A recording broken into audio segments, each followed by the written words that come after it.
Muchas gracias a las tres profesoras que nos han expuesto esta mañana estas apasionantes historias sobre la relación entre los museos, la ciencia, el conocimiento. Se ha hablado de frenesí, incluso, en estos momentos tan complejos, en estos pocos años, ¿no?, que mediaron entre las dos guerras y que, en cierta medida, dieron lugar a lo que en la actualidad somos, ¿no? Quisiera, para dar paso a un diálogo, ¿no?, hacer una pequeña reflexión, ¿no?, sobre algunas de las cosas que nos han contado nuestras tres compañeras. En primer lugar, se ha hablado de esa relación, ¿no?, entre los conocimientos técnicos que surgían en aquel momento y también los historiadores del arte tradicionales, ¿no?, cómo se realizaba, en el caso concreto a lo mejor de Francia, ese ten con ten y esa relación, ese toma y daca entre los unos y los otros. Se han presentado personajes interesantísimos, como por ejemplo Mercier. Je suis intrigué par la vie de Mercier, sa sortie de Dijon, por ejemplo.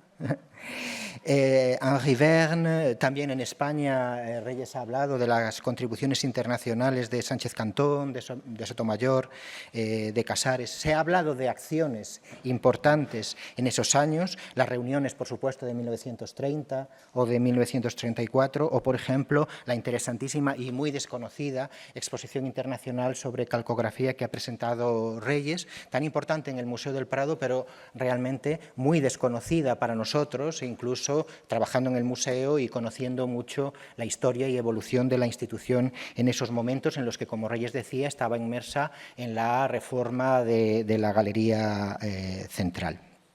Se ha hablado que en estos años el museo transformó su papel, ¿no?, su papel como responsable de la formación del conocimiento, también como responsable de la conservación, pero me interesa en este momento hacer hincapié en algunas cuestiones que se han relacionado con la ciencia y con la museología desde un punto de vista central, porque en estas tres conferencias se ha hablado de política, se ha hablado de comercio, se ha hablado de dinero y también se ha hablado de algo muy importante que yo creo, y dejo ahí la cuestión para que puedan reflexionar, se ha hablado de la responsabilidad del museo como ente fiable, con reputación, con credibilidad y con criterio.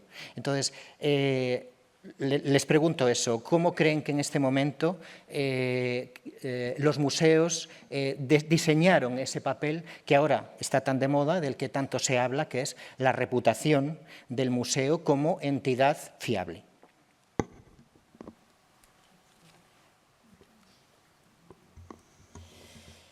Posso rispondere in italiano? Va bene. Allora, io diciamo, lavorando su questa questione della conferenza di Roma, mi sono interessata, appunto, ho cercato di capire, premesso che l'Institut International d'Histoire de l'Art è, e questo è, come dire, il paradosso della Società delle Nazioni, come diceva Paul Valéry, no?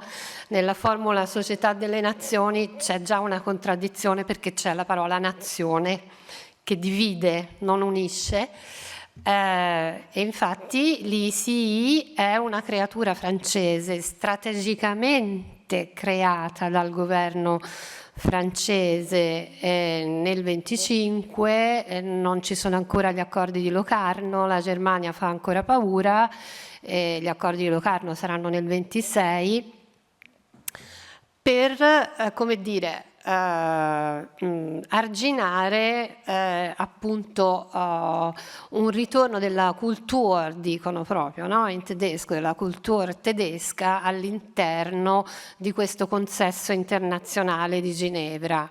Detto questo, appunto, dato che questa conferenza nasce, poi è gestita, insomma, di fatto all'interno di un istituto che è un istituto francese, alla fine. Infatti una cosa molto interessante, per chi ha studiato le carte, sono anche le tensioni costanti tra l'ICI e l'OIM e la sede invece di Ginevra. quindi le politiche diplomatiche internazionali di Ginevra, che frenano quella che vorrebbe essere invece la politica dell'Office International des Musées, che è una politica francese. Faccio una parentesi che mi sembra pertinente. Da questo punto di vista è cruciale la politica dell'OIM quando, ahimè, scoppia la guerra civile spagnola e si registra proprio questa tensione molto, l'avrete studiato ovviamente, molto netta tra l'OIM, che ha tutta l'opinione pubblica francese di conservatori, artisti, intellettuali che dicono dovete fare qualcosa, dovete aiutare la Spagna, dovete aiutare Sánchez Cantón, no? Che chiede aiuto dopo il primo bombardamento del Prado. C'è Ginevra che frena, che dice attenzione, dobbiamo mantenere un equilibrio. Quindi questo per dire che quando parliamo delle politiche dell'OIM bisogna sempre fare molta attenzione, risponde a degli equilibri diplomatici, politici, internazionali molto delicati. Quindi però, per tornare alla domanda, quando mi sono posta questa riflessione sulla conferenza di Roma, evidentemente mi sono detta dobbiamo fare un focus sulla situazione francese, della riflessione, che è una riflessione molto intensa, che in Francia, appunto a partire in realtà già dai primi anni 20, ma soprattutto nella seconda metà degli anni 20, si sviluppa intorno al tema, ma qui ci sono persone che lo sanno insomma molto meglio di me comunque, intorno al tema del museo, della fiabilità, come hai detto tu, e quindi della... tra l'altro è sintomatico il fatto che la questione dell'accreditamento istituzionale del museo in Francia sia contemporanea alla questione di una affermazione della disciplina storia dell'arte a livello accademico. Quindi che cos'è? È una disciplina storica? È una disciplina letteraria? O invece è qualcosa di autonomo, di più specifico, con un suo proprium? Ecco, gli elementi che io ho potuto constatare, che molto brevemente esposto, e che mi sembra che emergano sia da tutta quella che è, diciamo, il dibattito intorno all'organizzazione di questa conferenza, che è sì una conferenza centrata sulle metodologie di indagine, ma poi alla fine è una conferenza che si chiede ma come funzionano questi musei in Francia? Cioè questo focus specifico sui laboratori serve anche per avere un panorama di quella che è la situazione dei musei francesi, in cui è molto forte questa cesura, questo si percepisce molto bene tra Parigi, e quindi musei nazionali, e musei di provincia. Questo ha a che fare non solo con la questione delle collezioni, dell'ordinamento delle collezioni, la questione per esempio dei depositi di Stato che depositano nei musei di provincia, ma soprattutto a che fare con lo statuto dei conservatori, che soprattutto nei piccoli musei, piccoli grandi, perché poi il Museo di Digione è un museo municipale tra i più importanti, tra i più ricchi come altri, però il problema è il reclutamento. Chi decide, chi sceglie i direttori e i conservatori nei musei di provincia è il sindaco, le maire, il sindaco della città, con una commissione. Ma questo accade anche in Italia, no?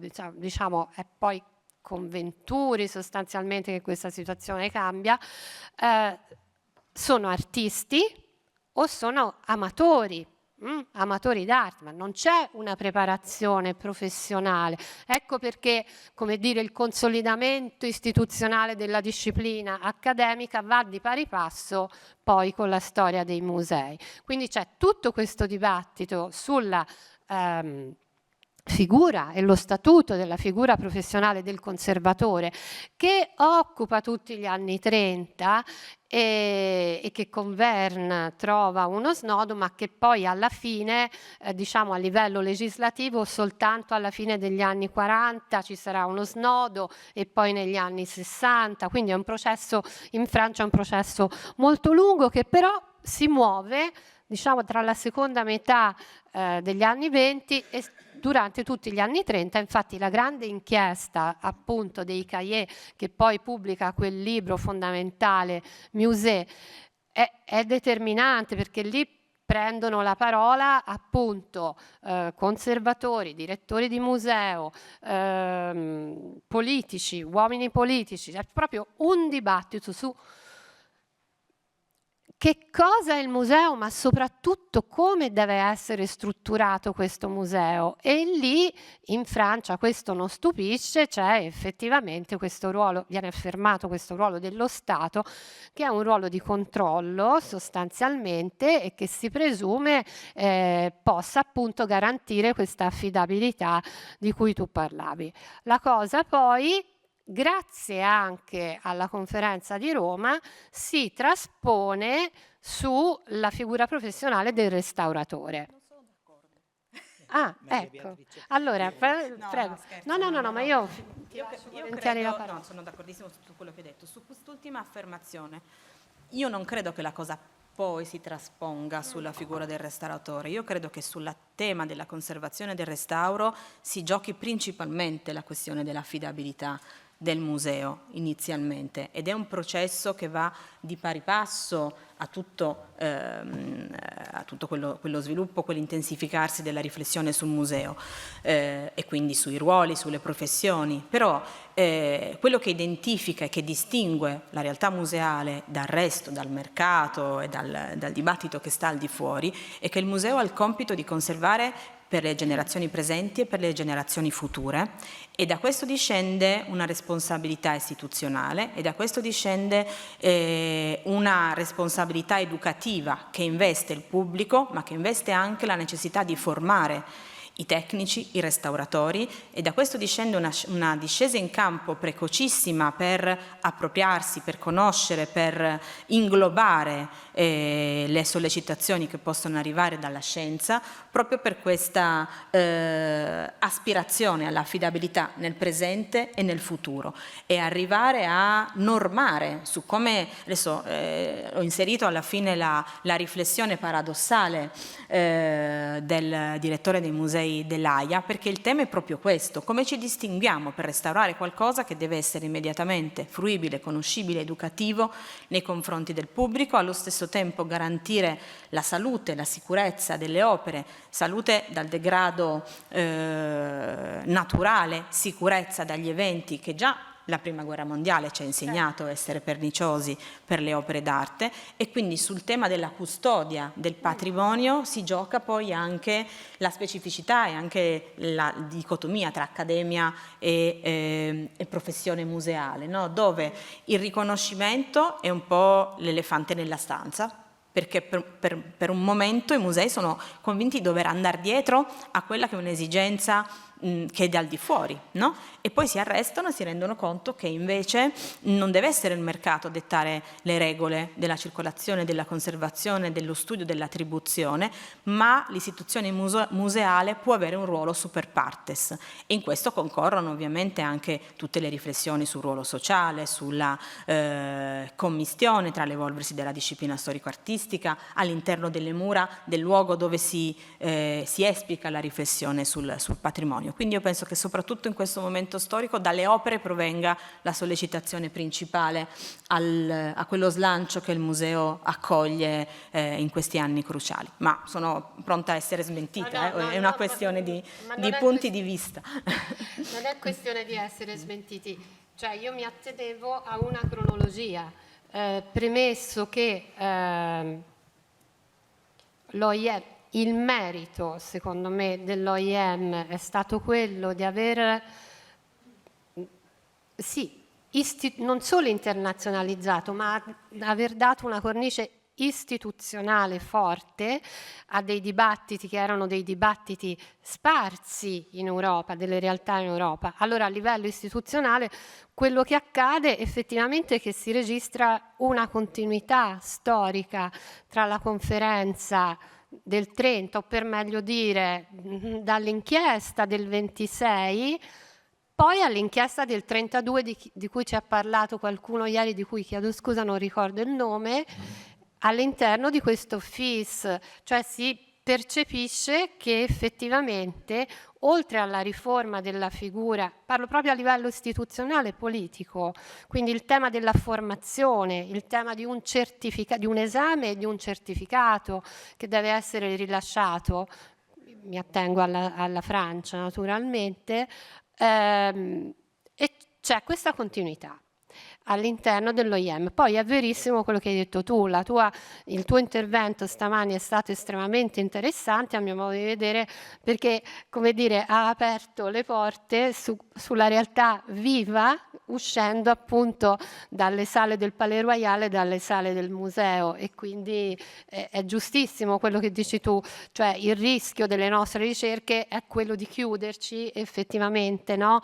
Di considerare che tutto accade nelle sale dei bottoni, nelle sale del potere, quando invece le interazioni poi appunto col mercato, con la storia del gusto, poi soprattutto con gli scambi diplomatico-politici, insomma, in questi anni è fondamentale. Ma magari lascio la parola alla Reyes. En el caso español, ¿cómo se refleja esa situación controvertida, ¿no? Porque has comentado que en tu charla, ¿no?, que también había una serie de tensiones políticas que parece que, por una parte, sacaban a España de los órganos de representación, pero a la vez se tenía la sensación de que España tenía que estar presente y puede ser, ¿no?, un ejemplo esa exposición tan interesante de la que nos has hablado, pero de la que luego prácticamente se ha ocultado la existencia, ¿no? No hay apenas bibliografía. ¿Cómo se vivía eso aquí? Sí. El caso de España, pues obviamente está directamente vinculado con la propia situación histórica del país. En España, desde el principio del siglo, sobre todo estábamos, como digo yo, preocupados por la protección de ese patrimonio, de hacer listados, catálogos, porque era muchísimo lo que había salido fuera de España. Entonces, prácticamente hasta los años 30, que con la Carta de Atenas y los resultados de la Conferencia de Atenas, que se trasladan a nuestra propia normativa jurídica, tanto Constitución como Ley de Patrimonio, hasta ese momento casi todo lo que se hace es proteger para intentar que eso salga. Reyes, por favor. Ah, perdón, sí. Sí. Scusa. Sí, no. Voglio capire bene. Lento, molto lento, ok. Yo no hablo italiano, perdón, ok. Sí. En España, desde finales del 19 hasta prácticamente los años 30, la política institucional y de los museos iba enfocada a proteger y recopilar. Proteger porque había salido muchísimo lo que fue el final del siglo XIX hasta los años 30, que hay políticas mucho más protectoras, sobre todo a partir de que se trasladan los acuerdos de protección de la Carta de Atenas a nuestra normativa jurídica. Constitución del año 31 de la República y con unas medidas más protectoras. Eso coincide que durante esos primeros 30 años en España hay una eclosión de museos, de pequeños museos, sobre todo fomentados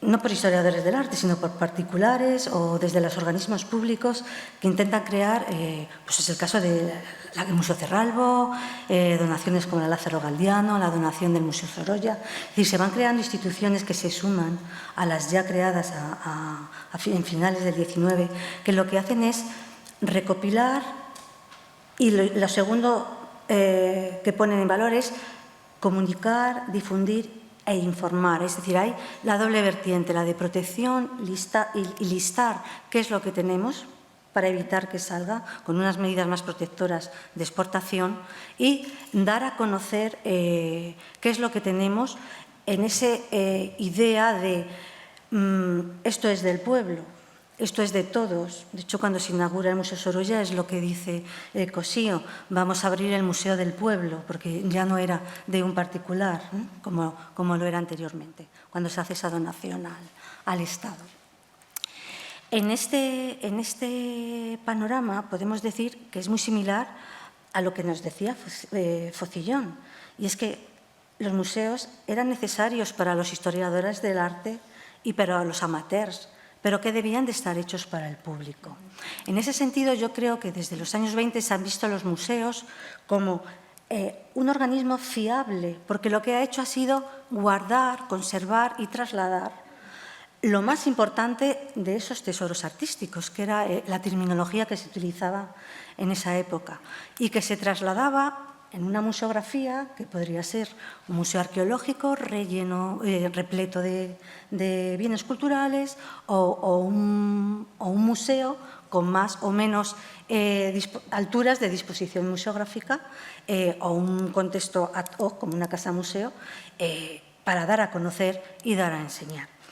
En cuanto a la relación política, hay que pensar que España, durante la Primera Gran Guerra, mantuvo una posición neutral, no se implicó. Entonces, su papel de relación con los aliados fue muy diferente, ¿no? Sí que es cierto, cuando se crea la Sociedad de Naciones, que es de las primeras que entra a formar parte de la sociedad. Con la dictadura de Primo de Rivera, a partir del año 23, estamos ahí participando, pero siempre desde un punto de vista observador, no implicados al 100%, como podría estar Francia, Italia u otros países. Y esa separación se provoca cuando en el año 26, no, exactamente, cuando se empieza a discutir que hay que volver a incorporar a Alemania a las relaciones internacionales. Lo que se puede rastrear por prensa, toda la historiografía de este tema que está ahora más en boga, como antes has comentado, es que la postura de España era, realmente quería estar en todos los sitios, pero sin un compromiso férreo. Lo que a España más le interesaba era la relación con Marruecos, porque teníamos allí el protectorado, ¿no? Y era como una parte del territorio español en África, ¿no? Y también porque se quería una relación con los países iberoamericanos, ¿no? Porque al fin y al cabo fueron territorios españoles, no colonias, que ese es otro tema también que da para mucho. Eran territorios españoles. De hecho, en esos años 20, que se hace en la época de Primo de Rivera, dos súper grandes exposiciones. Una que mira a Europa, que es Barcelona 29, y otra que mira desde Sevilla a Iberoamérica, que es el año 27. Entonces, yo creo que es en ese contexto donde se puede entender una fiabilidad, es decir, una fiabilidad entendida como protección e identificación de ese patrimonio para saber qué es lo que hay. En principio no se piensa tanto en falso, o yo al menos no lo conozco, ese terreno lo conoce mejor Ana que yo, sino se trata en proteger y sobre todo lo mejor, pero también lo secundario, porque sí que se considera patrimonio cultural, todo exactamente igual, ¿no? en ese periodo. Y de hecho las palabras que decíamos de Sotomayor, es importante exponer lo mejor y lo de más calidad, pero también da mucha información todo aquello que es peor, pero que ayuda a contextualizar, que al final es lo que se hará en los años 30 en Francia también, poner en valor ese tipo de afirmación, o se hará en el ámbito de la historia del arte poner en valor los estudios iconográficos de Barbie, de todo, ¿no? Te puede aportar un valor documental a la obra de arte, ¿no? Todo ese contexto.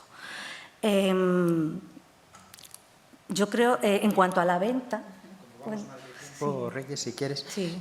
Son muchísimas cuestiones tangenciales que se pueden ir, ¿no? Enlazando con todo lo que sabéis, que es muchísimo. No sé si tenemos alguna pregunta de las personas que están en la sala o de las personas que nos acompañan en streaming. Paloma.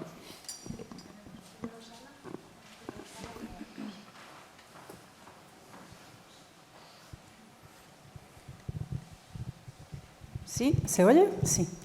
En el sentido de la difusión al público, que mencionaba Reyes como un poco en contraposición conservación o difusión, o bueno, como dos necesidades simultáneas, el relato de la profesora María Beatrice Falla, y en concreto la menciona el caso de la Belle Ferronnière, que evidenció esta posición americana, en concreto de Estados Unidos, como mucho más democrática en el sentido de ese show mediático que de alguna forma contribuyó enormemente a evidenciar la necesidad de mayor objetividad en el estudio del arte, ¿no? Me hizo recordar una intervención que hubo en el debate del primer día acerca de que actualmente es el Metropolitan Museum el primero en ofrecer abiertamente en la web las radiografías de las obras. Sigue siendo Estados Unidos pionero en la democratización, bueno, si es que lo ha sido alguna vez, sigue estando un poco, digamos, esa dualidad Europa-América, una mayor esa tendencia a la democratización del conocimiento versus quizá una mayor tendencia a conservar y proteger el del lado europeo. È un tema molto sfaccettato su cui poi chiedo, come dire, ai diretti interessati che per fortuna abbiamo qui in sala con Elena Carrara. E io credo che sia un po', come dire, sia una bellissima domanda perché è molto complesso maneggiare il tema della democrazia in museo, perché può farci confondere sul fatto che il museo sia neutrale, cosa che non è mai, cioè il fatto che il museo sia una tutela per il pubblico, per l'educazione, per la conoscenza di oggi e di domani, non vuol dire che lo faccia con uno strumento che non sia calato nel tempo. E quindi lo faccia anche con le idee. Un ordinamento museale riflette sempre comunque anche le idee sociali e politiche di quel momento ed è influenzato anche non consapevolmente da quello che accade. Così anche un procedimento di restauro non è neutrale. Per cui io credo che da una parte e dall'altra dell'oceano il museo giochi una partita che non è solo sul presente e quindi questo lo rende sicuramente più democratico di collezionisti animati anche dalle migliori intenzioni, ma che hanno la volontà di un'affermazione personale e non istituzionale. Sul tema della democrazia, l'idea di mostrare il dietro le quinte, quindi di regalare al pubblico quelli che sono le immagini che di solito non erano appannaggio del grande pubblico, è sicuramente una mossa che scompagina le carte. Che sia sempre comunque una mossa democratica è un tema su cui si dovrebbe fare un altro convegno, io credo, perché c'è anche una linea di comunicazione che si basa su le immagini nude e crude fornite che hanno, abbiamo visto benissimo in questi giorni, necessità totale di una loro interpretazione. E quindi democrazia secondo me è fornire al pubblico tutti gli strumenti per comprendere, anche dichiarando di essere limitati dal proprio tempo, dal proprio sentimento, dalle proprie conoscenze a questa interpretazione che ci lega all'oggi. Così facendo il pubblico può capire che quello che noi vediamo in museo e il modo in cui noi osserviamo le opere è una scelta e come tale esclude tante altre scelte che potranno essere intraprese nel futuro. Non so se le ho risposto. Che è il tema della mediazione culturale poi, no? ¿Alguna pregunta más en la sala?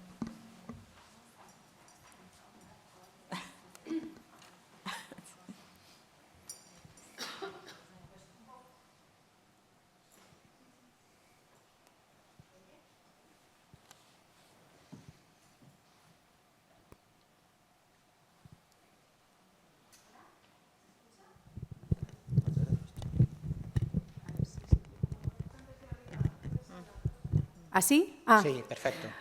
¿Qué tal? Buenos días. Que en hilo un poco de lo que estábamos hablando de la relación con Estados Unidos y también un poco con Inglaterra, o sea, hacia el mundo anglosajón y la credibilidad del museo del Prado, ¿qué relación y qué credibilidad tenía de cara al extranjero? No solo por esa conservación y ese, pues eso, el hacer esos catálogos para que dejara de salir toda esa obra de arte que salía continuamente desde finales del 18, 19, ¿no? Y que había esa pasión por el arte español, ya no solamente por eso, sino qué credibilidad tenía como museo, como entidad museal en esos años previos a la Segunda Guerra Mundial. Muchas gracias.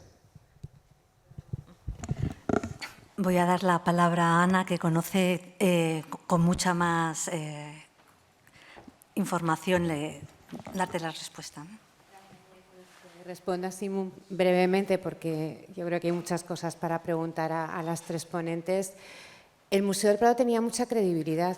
Dos de las cosas que se alaban mucho fuera en los congresos de historia del arte, por ejemplo, en el 21 se alaba la magnífica ordenación de la colección de Velázquez que hizo Beruete, que yo creo que en línea de lo que decía Reyes fue ejemplar, porque Beruete organiza la colección, primero hace una depuración enorme, hace una sala de velazqueños diciendo esto es lo que se ha considerado como Velázquez hasta ahora, pero no es Velázquez, que daba paso a una sala donde estaban los auténticos Velázquez, que además estaba acompañada por fotografías de cuadros de Velázquez que no estaban en el museo.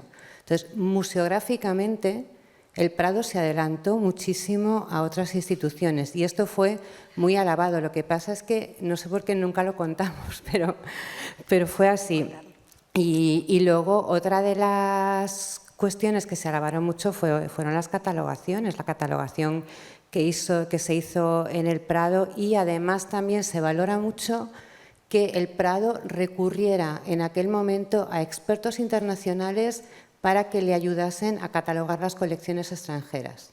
Es algo que luego voy a comentar muy de pasada, pero se recurre a Berenson, se recurre a Fieklaender, a Adolfo Venturi, o sea, ellos vienen a ayudarnos. O sea, yo creo que fuimos muy valientes y se reconoció en los congresos internacionales de historia del arte de la época. Precisamente con respecto a esto que estás comentando, Ana, sobre la catalogación, tenemos una pregunta de una compañera que nos está escuchando online. Es una pregunta para Reyes. Esta compañera os felicita a las tres por vuestras ponencias, pero le gustaría que hicieras un pequeño hincapié en ese comentario que has hecho sobre los tres catálogos que se trabajaron y que se propusieron en el Museo del Prado en estos años en los que de los que estamos hablando. Sí, la idea de los tres catálogos original nació de la Conferencia de Ginebra y era el modelo que se utilizaba en el Museo del Louvre, que eran tres catálogos, lo que podríamos hoy, llevando a la actualidad, hablar de una guía, que era un catálogo básico del museo organizado topográficamente para una visita rápida y ver lo mejor de los museos.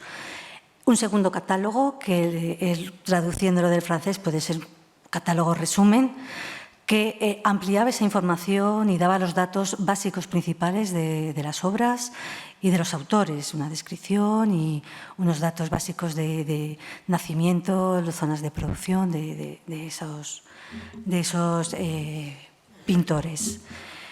Y ya lo que era el catálogo para expertos, lo que hoy podríamos llamar un catálogo razonado, aunque sabemos que hay muchos tipos de catálogos razonados, que ese es otro tema para hablar, lo de normalizar pues, de nombre, porque luego a día de hoy todavía no tenemos esa normalización y hay que pensar si es necesaria en contenido o en formatos o en diseños. Ese otro último catálogo que era el más experto. El Museo del Prado tuvo catálogo desde que abrió. De hecho, el patronato, si no había catálogo, no abría el museo. Y eso estamos hablando del año 1819. Con Luis Eusebi se hicieron varias ediciones del catálogo original, hasta ya que con Pedro Peruete, se hizo el catálogo que ha estado en funcionamiento hasta prácticamente los años 40, con diferentes ediciones, unas normales, unas idénticas en francés, en italiano, una edición de lujo que se reeditó en el año 1910 y un seguimiento, que es un estudio que hay que hacer, pero que sí que se puede rastrear en las actas del patronato, del éxito que tuvo de venta esos catálogos, ¿no? En cuanto a, como ha anunciado antes Ana, y supongo que hablará luego con más profundidad, en la época en que Sánchez Cantó presenta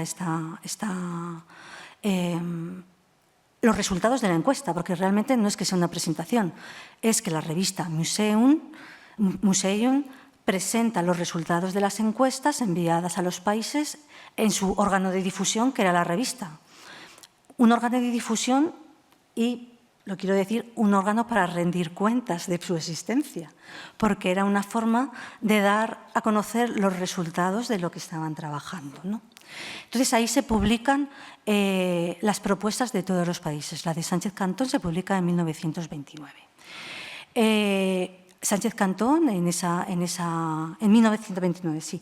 Sánchez Cantón, en esa respuesta, aportando ejemplos de las fichas documentales, no recuerdo ahora mismo, pero creo que es una de Poussin y alguna otra, viene a decir que con ese espíritu ya trabaja el Museo del Prado. No que tenga los 3 catálogos exactamente, sino que con ese espíritu ya trabaja el Museo del Prado y que está a favor de esa normalización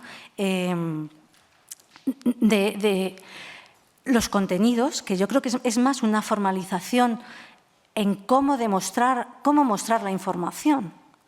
Un autor, un título, una descripción de la obra, unas dimensiones, una escuela, es más formal.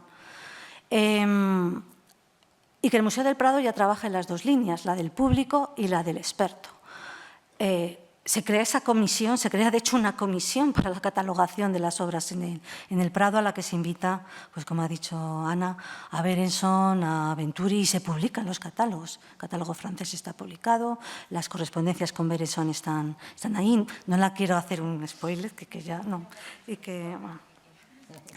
Y esa es la línea en la que queríamos decir, es decir, España era pionera, pero no lo contamos. Entonces yo creo que ya es hora de que lo contemos. Y era pionera en museografía, era pionera en la catalogación de colecciones, era pionera en el concepto de los nuevos museos, que los nuevos museos eran museos para todos, museos para educar, ¿no? Y ahí es donde viene la fiabilidad. Eran referentes y lo siguen siendo en educación formal. Y ahora lo son también en educación informal, que ahora es lo que las 2 líneas en lo que trabajamos. Muy bien. Hay otra pregunta también online que está dirigida también a ti, Reyes. Dice esta compañera que nos escucha que está muy claro que en aquellos años de entreguerras había una intención por la relación internacional y que queda claro con la exposición que has preguntado. Esta persona pregunta si consideras que ahora, en este momento, sigue siendo igual de importante esa internacionalización del Museo del Prado. Yo, como conservador de museos y como coordinador general de conservación, puedo responder que sí, pero bueno, Reyes, tu opinión, porque la pide la compañera. Pues absolutamente estoy de acuerdo con Víctor, y la proyección internacional de la institución y de los museos es fundamental por varios aspectos. No solamente para darnos a conocer los unos a los otros y para compartir experiencias, igual que lo hacía la oficina, con el objeto de perfeccionar el día a día y la forma de gestión y de trabajo de la institución, sino porque siempre hay nuevos avances y nuevos conocimientos. Es una rueda en la que es importante en la que todos estemos al corriente de todos. Podemos avanzar como museo, como institución, en el estudio de las colecciones, de la intervención, de las propuestas de tratamiento, en restauración, incluso en el mercado, para hablar en el momento en que veamos una obra e informarnos los unos a los otros de mira, está esto en el mercado, como para proteger el propio patrimonio del fraude del mercado, ¿no? Por así decirlo. A la internacionalización sí, siempre basada en supuestos de colaboración, respeto mutuo y intercambio entre colegas y profesionales. Muchas gracias, Reyes. Benito Navarrete creo que quería intervenir. Sí, muchas gracias. Complimenti, enhorabuena, es realmente estupendo, ¿no? Todo lo que se está hablando. Hablando precisamente Anna Maria Ducci, mi sembra il ricordo della situazione dell'avanguardia, no? della Francia in questo momento per lo studio tecnico delle opere e un po' il rapporto con i musei. E adesso la situazione attuale del Louvre è la divisione totale dello studio, della ricerca scientifica in un organismo che non c'è insieme, è differente, e questo è assolutamente una conseguenza per le opere d'arte, e questo è saputo per tutti, questo non è un... E luego a Reyes Carrasco me recordaba muchísimo, ¿no?, las reflexiones sobre la ausencia de España en foros internacionales o la autoexclusión y la situación actual que en el CIA, en el Comité Internacional de Historia del Arte, no existe, no tenemos voto el Comité Español de Historia del Arte, con lo cual es muy interesante estas intervenciones para reflexionar sobre el pasado y el presente. Muchas gracias. Anna Maria. Sì, molte grazie. Io non conosco molto bene la situazione attuale, ma so che effettivamente è come lei ha detto e tra l'altro non penso che sia solo una situazione francese, ecco, questa divisione di campo. Sì, bisognerebbe capire anche come si è prodotto poi questa divisione, questa trasformazione e quando. Sicuramente sì, è qualcosa che non fa bene alla storia dell'arte. Ora magari poi a fine conferenza ci sarà modo anche per tirare un po' le fila di tutta questa discussione, perché insomma io credo che ci siano delle implicazioni positive e negative ovviamente in questa ideale della che c'è negli anni 30 della relazione tra arte, storia dell'arte e scienze e tecnologie, ecco. Però indubbiamente questa separazione dei ruoli di cui lei dice è oggettivamente un problema, sicuramente è un problema, ma molto banalmente mi viene da pensare anche all'attuale situazione italiana, per cui appunto con le ultime riforme sono stati creati dei super musei che hanno una amministrazione loro autonoma e poi ci sono appunto i poli museali che però sono, come dire, non hanno, è un'amministrazione differente, non hanno una relazione per esempio con gli uffici di soprintendenza, non diretta, molto complicata, per cui in Italia per esempio si è venuta a creare questa separazione tra entità museo e territorio, che invece era la grande conquista della conservazione italiana degli anni 60 e 70, per esempio, e che è, come dire, è scolpita anche nella nostra Costituzione, insomma, nelle nostre carte fondamentali. Quindi effettivamente c'è una tendenza a una specializzazione che è importante perché è un'acquisizione di competenze, ma ecco, forse di competenze ma non di conoscenza.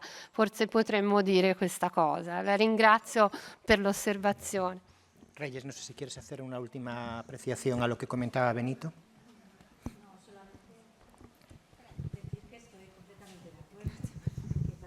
Del arte, pasa en arqueología y pasa en muchísimos otros ámbitos del conocimiento, que la representación española es muy escasa en los ámbitos o en los grupos de trabajo internacional. Creo que es una cuestión de idioma, no creo que haya otro tema detrás, porque sí que es cierto que hay muy buenos profesionales que tienen unos conocimientos muy amplios que podrían estar en cualquiera de los foros de trabajo.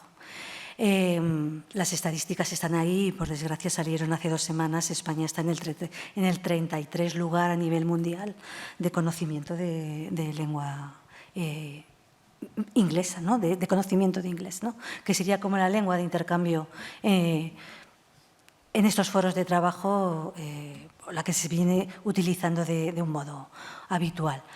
No creo que sea otro el motivo. Sí que es cierto también, y es una opinión personal, que se debería de apoyar más entre las instituciones, ¿no?